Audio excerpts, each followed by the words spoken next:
Welcome friends. 2019 Lok Sabha ভোটে পশ্চিমবঙ্গে পঞ্চম দফাতে মোট 7টি লোকসভা কেন্দ্রে ভোট রয়েছে। দেখুন, বনগাঁ, ব্যারাকপুর, হাওড়া, উলুবেড়িয়া, শ্রীরামপুর, হুগলি এবং আরামবাগ। এবং এই 7টি লোকসভা কেন্দ্রের জন্য ফর্ম 7-এ অর্থাৎ লিস্ট অফ কন্টেস্টিং ক্যান্ডিডেটস, সেটা আজকে 24 এপ্রিল 2019 নির্বাচন কমিশনের পক্ষ থেকে প্রকাশ করা হয়েছে।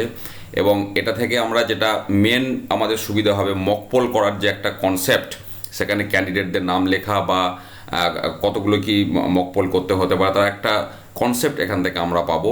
তো আমরা চলুন 7টা লোকসভা কেন্দ্রের এবার লিস্টটা দেখে নিই। ফর্ম 7 এটা দেখুন, 29 আরামবাগ লোকসভা কেন্দ্রে।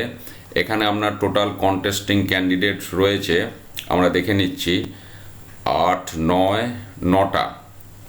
তার মানে 9টাকে নিয়ে আপনার টোটাল 10 জন কন্টেস্টিং ক্যান্ডিডেট হচ্ছে আরামবাগ পার্লামেন্টারি কনস্টিটিউয়েন্সি। এবারে আমরা চলে যাচ্ছি 28 হুগলি লোকসভা কেন্দ্র। এখানে আপনার কন্টেস্টিং ক্যান্ডিডেট রয়েছে দেখুন 9টা, এখানেও আপনার 9টা, তার মানে 9টাকে নিয়ে হবে 10টা। তাহলে এখানে 10 জন রয়েছে আপনার কন্টেস্টিং ক্যান্ডিডেট 28 হুগলি। এবার আমরা যাচ্ছি 27 শ্রীরামপুর। শ্রীরামপুরে দেখুন কন্টেস্টিং ক্যান্ডিডেটের যেটা লিস্ট, 8টা, 9টা, 10টা, 11টা, তার মানে 9টাকে নিয়ে হচ্ছে 12টা। তার মানে এখানে টোটাল কন্টেস্টিং ক্যান্ডিডেট 9টাকে নিয়ে হচ্ছে 12, 27 শ্রীরামপুর। এবারে আমরা দেখে নেব 26 উলুবেড়িয়া। উলুবেড়িয়াতে দেখুন আপনার কন্টেস্টিং ক্যান্ডিডেট টোটাল রয়েছে 10 জন, তার মানে 9টাকে ধরলে হবে 11 জন, অর্থাৎ এখানে 11টা আপনার টোটাল হচ্ছে কন্টেস্টিং ক্যান্ডিডেট 26 উলুবেড়িয়া। এবার আমরা যাচ্ছি 25 হাওড়া লোকসভা। এখানে দেখুন কন্টেস্টিং ক্যান্ডিডেটের সংখ্যাটা কিন্তু যথেষ্টই বেশি, অর্থাৎ 19 জন, তার মানে 9টাকে নিয়ে হচ্ছে 20 জন, তার মানে দুটো আপনার কিন্তু ব্যালট ইউনিট লাগবে।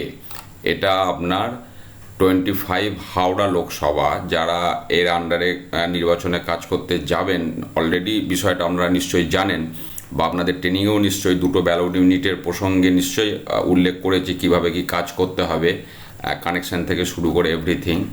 তো তাহলে আপনাদের কিন্তু এখানে দুটো ব্যালট ইউনিট লাগছে, 16 জন, অর্থাৎ শেখর মণ্ডল পর্যন্ত আপনার থাকবে ফার্স্ট ব্যালট ইউনিটে।